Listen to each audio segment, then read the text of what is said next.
पूरे education system में तहलका मचाने वाली पॉलिसी एक आई है जो कि मोदी गवर्नमेंट के थ्रू आई है। तो देखते हैं क्या है ये न्यू एजुकेशन पॉलिसी 2020 की। तो लेट्स स्टार्ट। सबसे पहला पॉइंट इस पॉलिसी में है कि पहले जब हमारा 10+2 होता था, अभी तक हम 10th तक पढ़ते थे, उसके बाद +2 यानी 11th-12th। अब उसके जगह आ गया है 5+3+3+4। तो इस 5 का मतलब है प्री प्राइमरी के 3 years plus first standard plus second standard, ये हो गया हमारा 5। और इस 3 का मतलब यहाँ पे आ जाएगा third to fifth, third fourth और फिफ्थ। उसके बाद और 3 इयर्स यानी आ जाएगा 6th to 8th। और ये 4 ईयर लास्ट जो मेन है हमारा, वो है हमारा 9th to 12th। तो अब 11th-12th अलग नहीं रहा है, 11th-12th कॉलेज में ना होते हुए अब वो 9th to 12th हो चुका है। नेक्स्ट पॉइंट है नो स्ट्रीम सिस्टम। अब कॉमर्स वाला स्टूडेंट साइंस में भी एडमिशन ले सकता है, साइंस वाला आर्ट्स पढ़ सकता है। अभी कोई स्ट्रीम का रेस्ट्रिक्शन नहीं रहने वाला है। पहले जैसे कॉमर्स वाला साइंस में एंट्री नहीं कर सकता था, राइट, बट अब कॉमर्स वाला साइंस में एंट्री कर सकता है, साइंस वाला आर्ट में एंट्री कर सकता है, आर्ट वाला भी कॉमर्स में एंट्री कर सकता है। कोई भी स्ट्रीम सिस्टम अब नहीं रहेगा। सो इससे बहुत ज़्यादा बच्चों का फ़ायदा होने वाला है। उसके बाद देखिए लोकल लैंग्वेज, यानी कि हमारे फिफ्थ तक के क्लास के लिए लोकल लैंग्वेज अब हो गई है। अभी तक क्या होता था कि हमारे प्राइवेट स्कूल्स बस इंग्लिश इंग्लिश इंग्लिश इंग्लिश करते रहते थे, राइट, इंग्लिश में ही पढ़ाओ, इंग्लिश में ही बोलो। बट अब ऐसा कुछ नहीं होने वाला है। 5वीं क्लास तक हम लोकल लैंग्वेज में पढ़ सकते हैं। जैसे कोई हिंदी पढ़ रहा है, सिंधी पढ़ रहा है, तेलुगु पढ़ रहा है, मराठी पढ़ रहा है, इंग्लिश भी पढ़ा जा सकता है। उसके बाद देखिए computer coding from 6th class. तो ये सबसे इम्पोर्टेंट चीज़ आई है कि 6th क्लास के स्टूडेंट से ही कंप्यूटर कोडिंग स्टार्ट हो जाएंगे, 6th क्लास से ही। इससे क्या होगा, हमारे बच्चे जो छोटे छोटे बच्चे उनको कोडिंग आ जाएंगी, हम चाइना से कंपटीशन में आ जाएंगे, राइट। तो ये सारी चीज़ें हमारा बहुत ज़्यादा डेवलपमेंट कराएगी, हम बहुत ज़्यादा जल्दी डेवलप हो जाएंगे इन सारी चीज़ों से अगर ये पॉलिसी प्रॉपर वर्क करे तो। उसके बाद 6th क्लास से ही स्टूडेंट एलिजिबल हो जाएंगे किस चीज़ के लिए, तो इंटर्नशिप के लिए। 6th क्लास से ही बच्चे इंटर्नशिप के लिए एलिजिबल हो जाएंगे। अगर आपके बच्चे को पेंटिंग पसंद है तो वो पेंटिंग की इंटर्नशिप कर सकता है। अगर उसको फोटोग्राफी का शौक है तो वो फोटोग्राफी में इंटर्नशिप कर सकता है। अगर उसको कोई कोडिंग डिकोडिंग का शौक है तो वो उसकी भी इंटर्नशिप कर सकता है। यानी कोई अब एज लिमिट नहीं रही, 6th क्लास से ही ये सारे इंटर्नशिप्स हो जाएंगी। इससे बहुत ज़्यादा हमारा एजुकेशन में बहुत ज़्यादा फर्क पड़ेगा। उसके बाद semester pattern from 9th to 12th। तो 9th to 12th का जो है इसमें अब आ गया है सेमेस्टर पैटर्न। तो जैसे बच्चे पहले बोलते थे कि हम तो फाइनल ईयर में यानी हम फाइनल एग्जाम के लिए पढ़ेंगे, तो अभी ऐसा कुछ नहीं रहा। 9th के भी तुमको 2 एग्जाम देना पड़ेगा, 10th में भी तुमको 2 एग्जाम देना पड़ेगा, 11th की भी तुमको 2 देना पड़ेगा और 12th की भी तुमको 2 एग्जाम देनी पड़ेगी। यानी कि विंटर और समर एग्जाम जो होती है ना, विंटर और समर एग्जाम्स ये होंगी।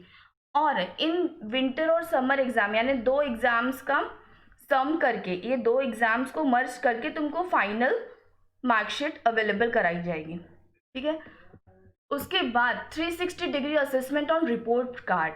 तो ये जो 360 डिग्री असेसमेंट है ये एक बहुत ही इंपॉर्टेंट चीज़ है। इससे हमारा से बच्चा रट्टाफिकेशन वाला बच्चा नहीं रह जाएगा।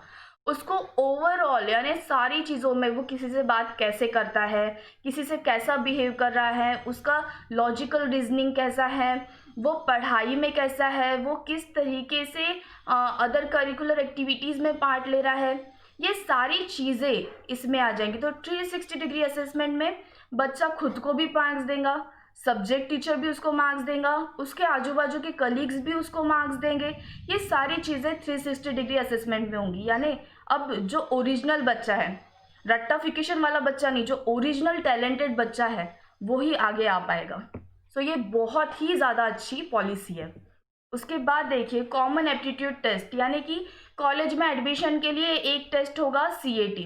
अगर आपको मार्क्स अच्छे नहीं है 12th वगैरह में तो आप ये एक कॉमन एप्टीट्यूड टेस्ट देके किसी भी कॉलेज में एडमिशन लिया जा सकता है।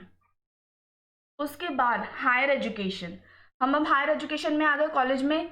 तो कॉलेज में क्या होगा, अगर हम बहुत सारे स्ट्रीम्स में पार्ट ले सकते हैं, राइट। तो अगर हमको फर्स्ट ईयर में ही हमको जैसे कोई चीज़ छोड़नी है फर्स्ट ईयर में ही, तो हमको उसका सर्टिफिकेट मिलेगा।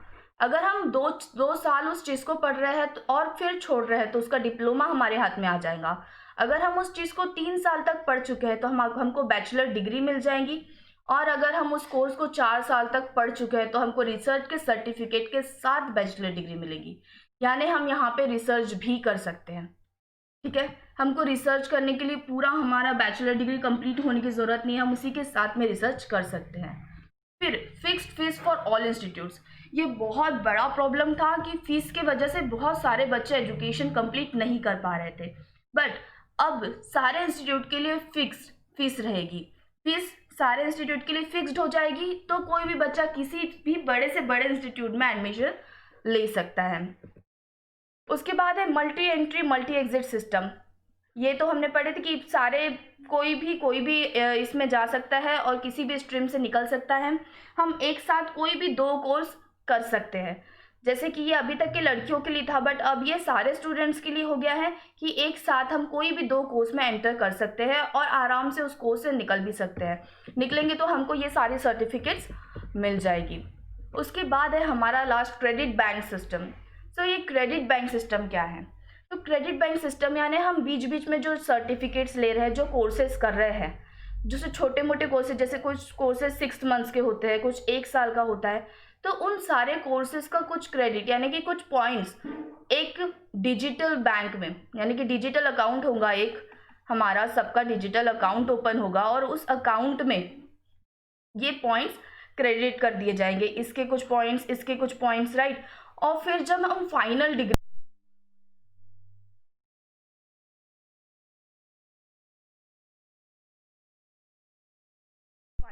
में ऐड हो जाएंगे, तो इससे ऑटोमेटिकली हमारा रिजल्ट अच्छा हो जाएगा।